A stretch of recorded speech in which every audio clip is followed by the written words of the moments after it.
सांप को सारी उम्र शहद चटाएं तो भी वो जहर थूकना नहीं छोड़ता। इसी तरह कुछ लोग पे चाहे कितना ही खलूस लुटाएं वो डरने से बाज नहीं आते, क्योंकि फितरत कभी नहीं बदलती। सब्र एक ऐसी सवारी है जो अपने सवार को कभी गिरने नहीं देती, ना किसी के कदमों में ना किसी की नज़रों में। हम वो लोग हैं जो सोच बदलना चाहते हैं मगर दूसरों की। हर ताख़ीर के पीछे कोई ना कोई खैर छुपी होती है। हाल पूछ लेने से हाल ठीक नहीं हो जाता, बस एक तसल्ली सी हो जाती है कि इस दुनिया की भीड़ में कोई अपना भी है। मैं अक्सर हार जाता हूँ किसी की जीत की खातिर, मेरा अपना तरीका है किसी से जीत जाने का। ऐसे लोगों से बचें जो लोगों के सामने मजाक मजाक में आपकी इज्जत उछालते हैं और अकेले में आपके साथ मुखलिस होने का दावा करते हैं।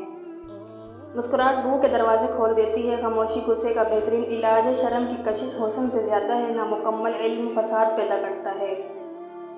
अपनी ज़िंदगी जियो, क्योंकि ना तो मुंह बंद होंगे और ना ही ज़बानें। जो लोग आपसे बिल्कुल भी लालच नहीं रखते वो लोग कीमत से नहीं किस्मत से मिलते हैं।